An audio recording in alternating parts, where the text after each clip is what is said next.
Good morning and welcome here to Center Court here on Spinnaker Television. I'm Alex Gatlin alongside Ryan Hennessy. Well, we're going to get right into it. We're going to talk about First of all, happy birthday, buddy. Thanks, dude. 22 years old. I think you look a lot older than that. 22 years young. Let's go. Yeah, it's like he's 44, but what else would you want to be doing right now than talk about sports on your birthday? I love talking about sports, so let's do it. Let's go. You're the guy in charge. All right. Boy. Well, we're going to get right into it. We're going to talk about the NFL draft. A lot of good prospects coming up, but let's get into who the top 10 players are in this draft. Who do you have? I guess, do you want to go from 10 to 1 or 1 to 10? I'll go to 1 to 10. 1 to 10? I think obviously number 1 on the board to start is definitely going to be Tunsil out of Ole Miss. Offensive lineman, really probably the most athletic offensive lineman we've seen in the past probably 5-6 years in the draft. I think he's the clear-cut number 1, and it's pretty much given. Now, with 2 through 10, that's going to be the real question. But Tunsil's going to be number 1. Number 2, I got Jalen Ramsey, putting up good numbers. Number 3, Joey Bosa. I still have him there at number 3. I think he's got a high motor, and I think the 40 time doesn't affect him. Number 4 is Mack, the linebacker. Very athletic, very versatile. Guy played running back as well, so he's got some skills. Carson Wentz, I'm going to put at 5 because I know he's going to go in that area, but I don't think he's the clear cut. I'm not going to put him at 2. What type of future do you see in Carson Wentz? See, he's a top 10 pick, and I don't see him starting right away. And that's my big question. Well, if he goes to the Browns, he's not going to start because they got RG3 there. Well, we're going to talk about that in a second with the Browns because that's a whole other story. That's going to go when we pick who we think is going to go. But Carson Wentz, I don't see him being an immediate starter like an Andrew Luck. And like you said, an RG3. I mean, the guy started right away and had success in the beginning, RG3. I don't see Wentz doing that. Hargraves, number 6 out of Florida. Buckner out of Oregon had a shaky combine. Some numbers were shaky. He's a little slow on his 40. Little slow on his 40. Ike Azalea at 8. Shaq Lawson, great player for Clemson at 9. And then I got Treadwell, the wide receiver out of Ole Miss, at 10. What about you? You talk about Shaq Lawson. I think I'm going to stay on him for a second before I get into my top 10. But you talk about Shaq Lawson. I think that might be a sleeper pick. Absolutely. I think you could see him playing very, very well and being. I've actually apparently the Jaguars are looking into him a lot. I right heard now. about that. I think he's a good edge rusher that we can look for. Maybe a little too late, maybe a little too early. We have a pick for Shaq Lawson, but we'll see how it goes in the next couple of weeks. Who do you have? Well, I'm going to go off and start with Jalen Ramsey. I think Jalen Ramsey is the best player in this draft. He can play pretty much anywhere in the secondary, and he's got the speed, the size, and the hitting power to match pretty much any of these safeties and corners. So I think he is the clear-cut best player in this draft, followed very closely by Laramie Tunsil. I think Laramie Tunsil is a legit left tackle. There's not really much to say. I think for me, we'll talk about it in a little bit, but I've got him going number 1 because I think the Titans need a good left tackle. Yeah. And we're going to go on that in a second, but yeah. number 3 you have? I've got Miles Jack. I think Miles Jack he could end up being the best player out of this draft. He's got a lot of talent behind him. There's kind of unsure what he's going to be like, but I think he's got a lot of talent. Number 4, I've got Ezekiel Elliott. You look at his stats last year at Ohio State, and he was unbelievable. Over 1,800 yards rushing, plus you add 23 touchdowns. Absolutely unbelievable. What a great player that was. And then followed by his teammate, Joey Bosa. Joey Bosa, I have never really been a big fan of him, but every scout has him very high. They have a lot. They say he has a high motor, kind of like a J.J. Watt motor. I'm not comparing him to him, but he's got that motor to really go in there and rush the passer. Then number 6, I've got DeForest Buckner. He had that slow 40 time, ran a 5, whatever. But I think he's a great pass rusher, and I think he can get in there and do some run stopping as well. Number 7 is Carson Wentz. And, I'll talk about my number 7 and number 8 because they're both quarterbacks. I've got Carson Wentz and Jared Goff right there. I like that. And I like them in that order. I think they're very close, but right now I have the edge going to Carson Wentz. I think Carson. But you wouldn't be surprised if Goff went before. No, I would not be surprised. Like I said, I think Carson has the better talent. It depends on what the Browns do with that number 2 pick. And we'll talk about that because that's something crucial I want to talk about with that number. Number 9, I've got Vernon Hargraves out of Florida. I think he's a lockdown corner. A lot of people talk about, stats with him and how he didn't have a lot of stats, but it's simply because they just didn't throw to his side. And why would you when he got a corner that good? Yeah. And then finally, I have to go with my Georgia boy. I've got Leonard Floyd right there. Leonard Floyd is a 6'6", 240-pound outside linebacker that runs like a deer and hits like a tow truck. Yeah. So I think he is a great player. And I've watched him for 4 years in Georgia, and he's been the difference maker there. But let's get into the top 10 picks. Who do you have going number 1? Well, this is going to be interesting because you kind of brought up a good fact about how Tunzel is probably going to go number 1. That's what I was thinking. And I want to kind of go 1, 1, 2, 2 if you don't mind, because I think that would – I do see Tunzel going 1. You talked about Ramsey being the best player in the draft. But when in the history of the draft have you ever seen a corner safety go number 1 overall? Yeah, no, I agree. Like, I agree. I've never seen that ever happen. And Ramsey's good, but he's not like – this guy's our number 1 pick. I mean, I don't really see. Well, the Titans have shown a lot of interest in him. And actually, I have this idea that the Titans are thinking about trading back. And I think they want to get Jalen Ramsey, but I'm not sure if they really want to take him with the number 1 pick. I think everybody's saying, oh, you have to take Laramie Tunzel. He is the clear-cut guy because he's the left tackle. Yeah, they're going to take him. They can protect Marcus Mariota. But I think they have a lot of interest there in Jalen Ramsey. I mean, they should. I mean, they have the number 1 pick. They can get anyone on the board. Exactly. But I think Tunzel's going to be the number 1 pick. Do you think so as well? Or yeah, I've got Tunzel going there because I think Tennessee needs to have that solid base right there on the left tackle. Absolutely. And you got to protect your quarterback. Absolutely. You got to protect your investment when you take a quarterback that high and when he plays as well as he did last year. So. Who do you got? The big thing is this number 2 pick. Yes, this number 2 pick will affect pretty much the rest of the top 10. And when I saw Robert Griffin III sign with the Browns, it kind of made me nervous because I think, in my opinion, I think you know this too. I texted you right when this move happened. You have the 2, 3, 4, and 5 are, I think, game changers if Wentz goes off the board. There's 3, 4, and 5. I thought Bosa, Mack, and what I thought was Ramsey. Was going to be after Wentz. If Wentz goes number 2 to the Browns. Now, Robert Griffin III just signed with Cleveland, so now are they going to take a quarterback at number 2? Would you take a quarterback at number 2 if you just got a guy who was proven at the time and he's not going to start right away, your number 2? I mean, Blake Bortles started like 3rd week. But that's because he had to. Yeah, exactly. I honestly think, while Chad Henne is a great backup for the Jaguars, I think Robert Griffin III has the potential to be a good quarterback in this league. And I actually think the Browns will take a quarterback here. They haven't ruled it out yet. And I think it might be a smart decision. I don't think it's a good decision. If you think about it this way. If you come in, you take a quarterback right here. Let's say Robert Griffin III plays well for 2 years, whatever. Now you can move that quarterback to a team that needs it. Get another first-round pick with him because somebody's going to want him because he has that talent. He does have that talent. But let's say Robert Griffin III doesn't pan out. Now you have that backup option. You don't have to wait to try to get another playmaker in there and get another field general in there because you've got that guy on your roster. See, I don't agree with you because you have the number 2 pick in the NFL draft. Yes. And why would you've got a head case in Robert Griffin III. Why would you put a guy who, when you take a quarterback with the number 2 pick in the NFL draft, you are saying you are my quarterback for not 2 years, but the entire rest of your career. That's what we're hoping you to be.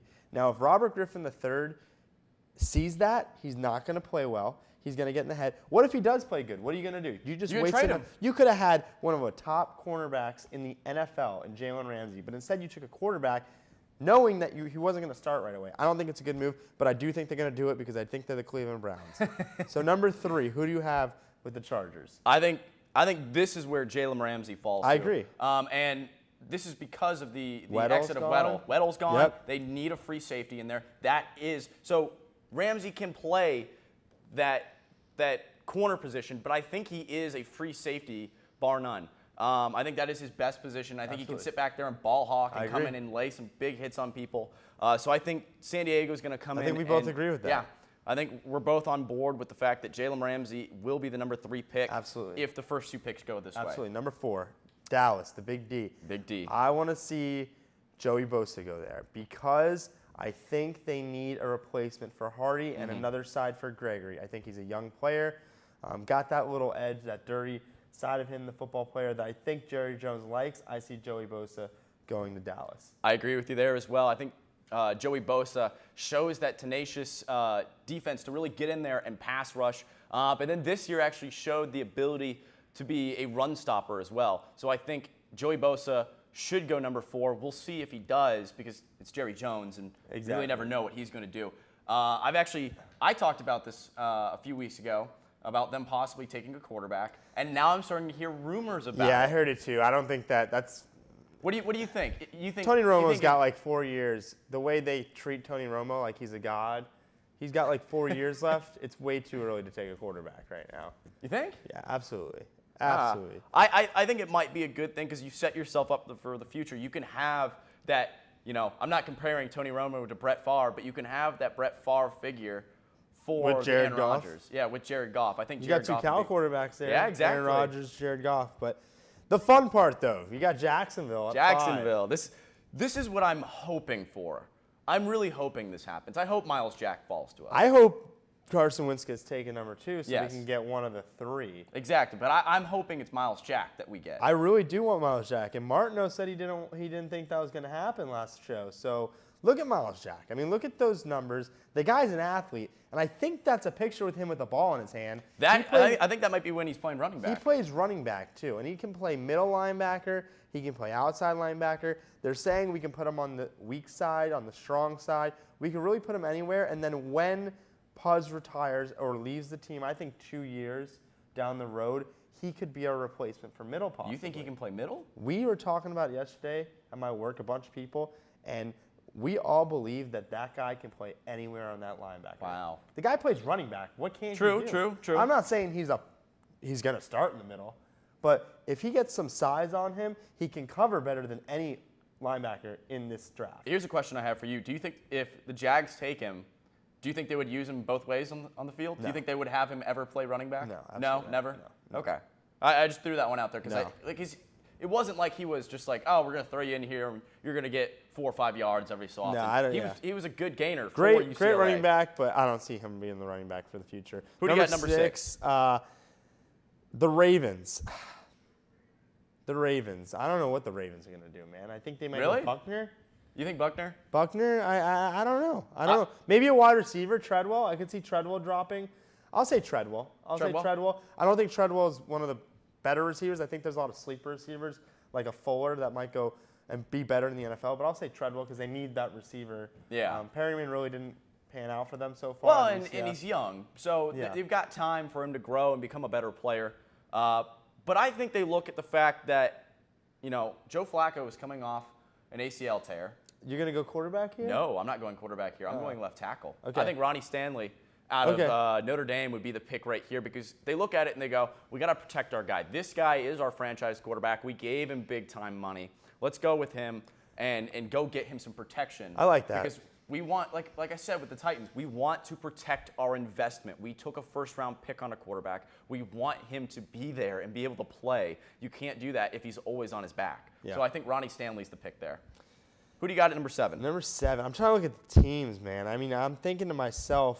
It's the Niners. You have the Niners. You don't have your defense like you had a couple of years ago. Why not Shaq Lawson at number 7? I could see that.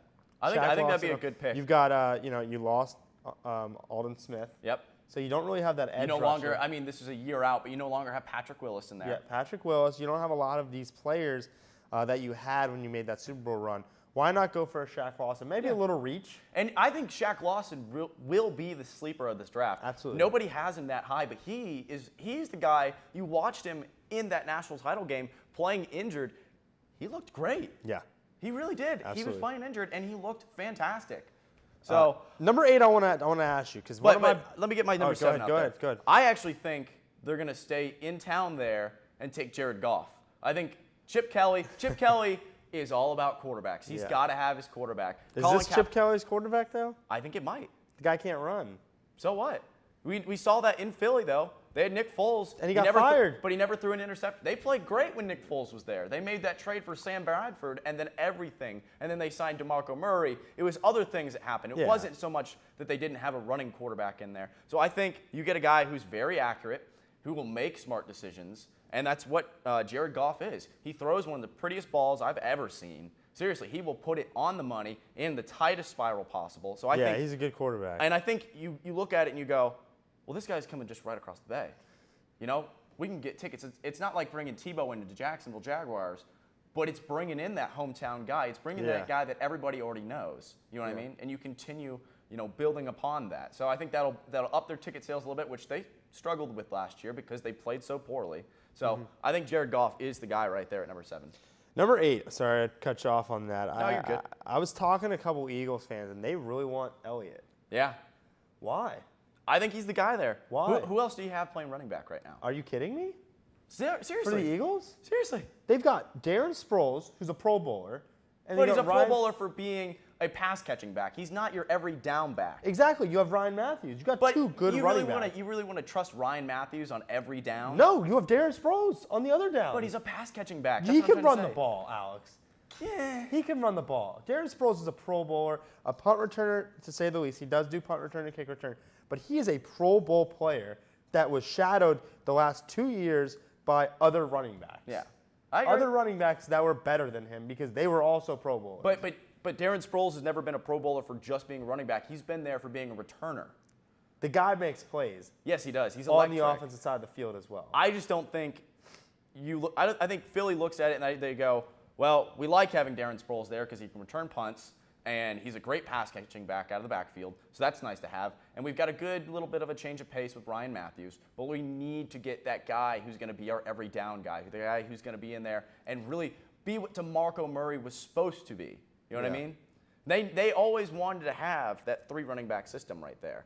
So I think Ezekiel Elliott, and you look at stats from Ezekiel Elliott, 1,800 yards, 23 touchdowns. He was great at Ohio State. He's a Heisman candidate at Ohio no State. question about Elliott there. And I think they also look at Todd Gurley from last year and they go, this guy was fantastic, and now he's a Pro Bowler in his rookie year. He's the Rookie of the Year. All these accolades, and they go, we want that guy. I think it's a good player. I just don't see that this team, out of the top 10 teams, I think they're the last team that needs a running back. Yeah. Well, we'll see. We'll see a lot of speculation behind that. So I like that pick there. But who do you got at number 9? That's the Buccaneers. Vernon Hargreaves, Vernon cornerback, Hargreaves? Florida. I think he slipped a little bit from the beginning of the draft, but I think he's still a good corner for them.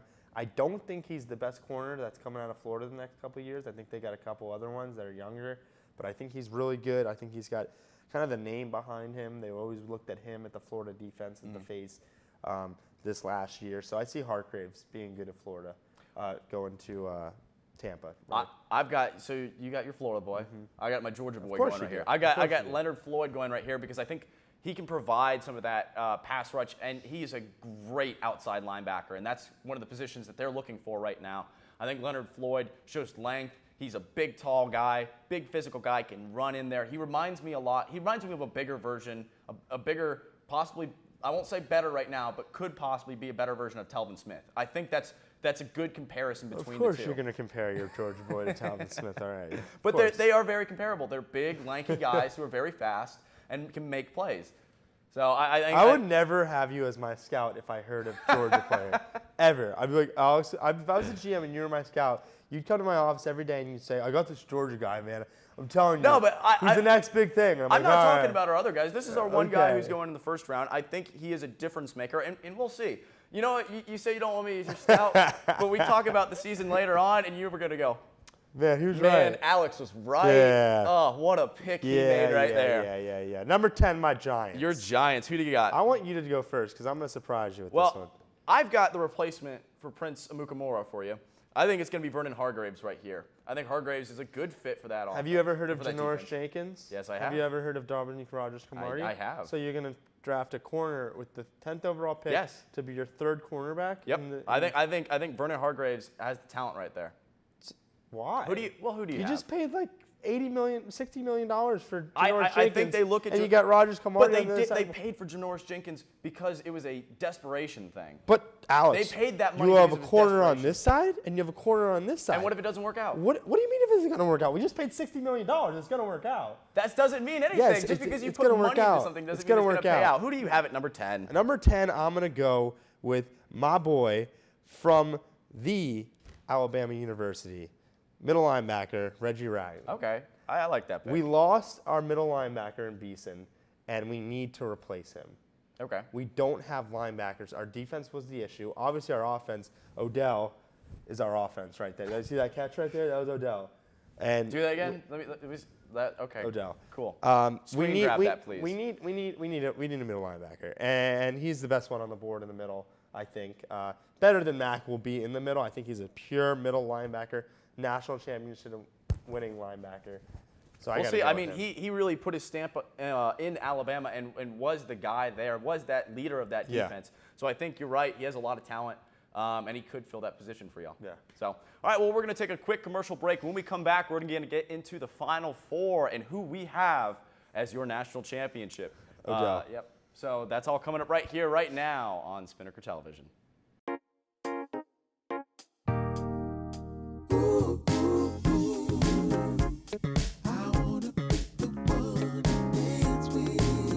You're watching Spinnaker Television. Attention students! Spinnaker is proud to announce the launch of its new streaming service.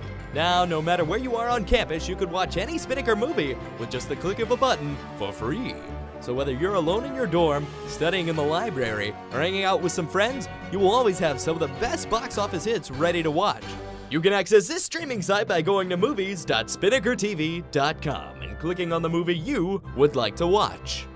So make some popcorn, pull up a chair, and enjoy your movie with Spinnaker Television.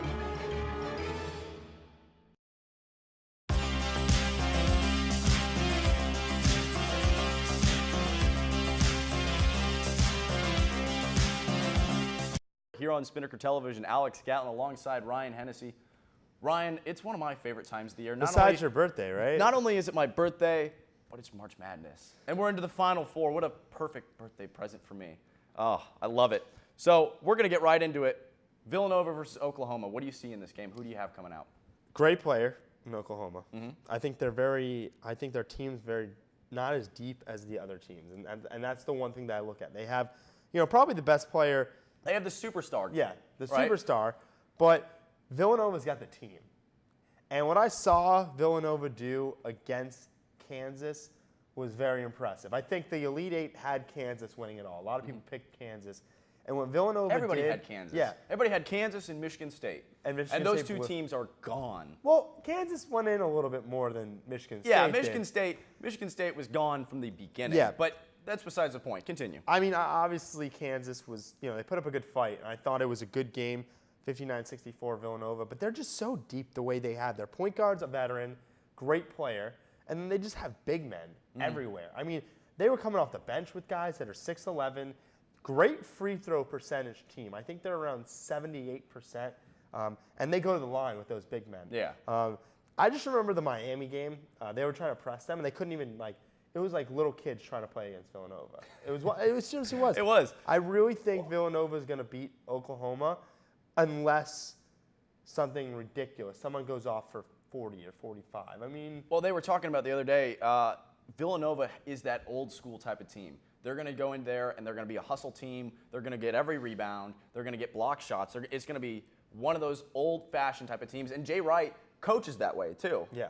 He might have great coach. He might have the suave hair. Might be looking like George Clooney and all this. Best dressed coach. Yes, best dressed coach. But that is one of those old school physical teams, and I think they have the potential to win the national championship. I mean, all these teams really do have the potential because there's only 2 games left. Exactly. But I think Villanova will beat Oklahoma because they have that old school mentality about them. They're going to come in and while you have that scoring threat, the guy who can go off for 40, in the Final Four, in Buddy Hield, I think Villanova can withstand that and they can get by it with their defense. I think they'll shut down the rest of the team if they have a problem with Buddy Hield. Yeah. But Buddy Hield has to go off for. Buddy Hield has to be the guy. 40 plus. Oklahoma needs him. It's kind of like when Oklahoma had Blake Griffin. They had that one guy there, and they needed him. When Blake Griffin was off for Oklahoma that year, they were off. When Buddy Hield is off, Oklahoma's off. I will say this, though, about Oklahoma. Oklahoma has shown some of the best ball movement that I've seen this year. Yeah. So I think Oklahoma's a great team, but I have Villanova moving on. But Syracuse, North Carolina, I guess we have an underdog here. Can you call Syracuse an underdog? Yeah. Can you call them a Cinderella? No. They're a 10 seed, but it's Syracuse. Yeah. But who do you have going here? I got to go with North Carolina. I mean, I think Syracuse has, made it this far. It's very impressive with their rankings number 10. I think they've never had a number 10 in the Final Four before. Is that a true fact? I think it's the fourth. Yeah, it's the first number 10, but the fourth double-digit team to be in the Final Four. Yeah. So I think it's very impressive what they've done after their non-success this year. I guess After their rough season. Yeah, we'll say rough. Great coach. Yeah. Great organization. I think they've came this far, but UNC is playing lights out. I mean, Bryce Johnson. You got Marcus Page, veteran. I got UNC going in the championship against Villanova. I think UNC has the best talent. They're the best talent right now out of any team. But I have Syracuse winning this one, and I think it's because Jim Boeheim is one of the greatest in-game coaches I've ever seen. The adjustments he can make and tell his team, hey, we're going to do this. We're going to press them right now. We're going to get in there and really ram it down their throat with this press. Like exactly what they did in their Elite Eight game. They came back. I think they went on like a 25-4 run. They were getting. Yeah. So, and they were getting crushed up until that point. Crushed by Virginia, right? Yeah, Virginia game. a 25-4 run. That's incredible. Yeah. That is, if you can come in and make a coaching change like that and have that type of reaction out of a team, that's incredible. Plus, I think they have that added bonus that nobody knew. Nobody said they were going to be here. They were a 10 Exactly. seed. Everybody had this whole academic fraud thing going on, and they were going through this whole problem with it. And I think this is a good way for Jim Boeheim to come back and be like, yeah, what's up? My team's here now. I think it said March 24th, the odds for them in Vegas to win the national championship was 300 to 1. Now it's 10 to 1. No, it was in March, but before that it was like 5,000 to 1. It was five. It was something it incredible. was like 5 or 700 Yeah. to 1. So very impressive. So you got UNC. I have UNC against Nova. You have Syracuse against I think Nova? it's going to be an old-fashioned Big East matchup in Villanova versus Syracuse. Who you have winning? I got Syracuse. I think. Wow. Yeah, I think Alex. Syracuse is going to come in and God, shock you really everybody just fall this in year. love with people, don't you? I love Syracuse and what they've done this year. I don't like what they've done the entire year, but in this tournament, they have been absolutely unbelievable. I think the fact that they have, it's not like they're not a talented team, right? It's Syracuse. They're always going to have talent. Alex, but they have the adjustments. They can make those adjustments, and they can be competitive with any team. I got Syracuse taking this Syracuse is my number 4 team to win this national championship. Nova's going to win. If they don't win, it's going to be UNC. If not, it's going to be Oklahoma because Buddy Hield is going to play like Kemba Walker did at UConn. That's the only way that they can win this game. So Okay. I have Villanova versus UNC, Villanova taking it. We'll see. Monday night? It's Saturday then Monday. Yep, Saturday, Monday. We'll see. I'm ready. I can't wait to come back in and on our final show talk about how Syracuse took it, and then later on next year talk about how Leonard Floyd was one of the impact players out of this draft. It's going to be a fun time for me. See, we're going to take that clip, and then we're going to play it over again. I can't wait. But we're going to get into Ballers and Dudes now. We're going to close our show with this. Like we said, all year long, Ballers and Dudes, we talk through who's played well this week and, well, who hasn't. And I think right now there's been a lot of stuff going on, but who do you have as your baller? Well, obviously, I mean, these are ballers the whole year, but now it's really relevant. Golden State Warriors, the quest for 73, Michael Jordan, the best season that's ever been played. I think that they're going to do it. I think that they're going to hit their record and beat it. They have a couple games left. Steph Curry's playing lights out. The entire team's playing lights out. Golden State Warriors on the quest for the best season ever. Definitely going to win the national championship. We're talking about college basketball still. Definitely going to win the finals this year. So Golden State Warriors are my ballers. Keep it up. I mean, I want to see history made. It's pretty cool to see. Well, you got. I'm going to go. This is going for the entire season, but I'm going to go with your boyfriend. My boyfriend. Your boyfriend, Syracuse. I'm going with underdogs this year for the entire year. But yes, Syracuse is an underdog. Your boyfriend. Oh, apparently Syracuse and I are having a great time. But underdogs this year have been a huge thing. They have made this season so much fun to watch. We've seen multiple number ones, multiple top ranked teams go down this year, and it's been, for me, it's been unbelievable to watch. I've been absolutely thrilled by it. This is what I like to see out of college athletics. It's fun. It's not just this one team that's dominating like how UConn dominates the women's game. That's entirely different subject, but you get what I'm trying to say. I think underdogs have made this season what it is. But moving on, Who do you got as your dude? I don't even know what the Browns are doing in Cleveland. It just doesn't make sense to me. RG3 is he your answer? I mean, you've had, I think, how many, 15 unsuccessful quarterbacks in a row? Probably all I know more. is they don't. They don't have just one. suck, and now they just got RG3. You think that's the answer? So I don't know. You're not sure? Maybe they should have like Syracuse as their quarterback or something. Your boyfriend. Go ahead. I said they're going to win the national championship, and now all of a sudden I'm a Syracuse fan. Go ahead. Well, I'm going to go with the LA Lakers. I agree with What that is one. going on in Los Angeles? You hear what happened with I D'Angelo did. Russell? He I did. recorded. It was Nick Young who's engaged to Iggy Azalea. Iggy Azalea. I believe he asked him about his life and how he was like cheating on other girls. This was like the team bus. Yeah. And, No, this was in their hotel room. and he had it recorded on Yeah. his phone. D'Angelo Russell, and it leaked to the internet. There's several things going on with this team. Yeah, that's one. We'll talk about that real quick. You know, you have this teammate. You know, you got to protect your team. But on the other side, you're about to get engaged. Why are you cheating around? Like, Yeah, no, that's another part of it. part of but it. but I think the biggest part is why are you selling out your teammate? You know, Yeah. He's your teammate.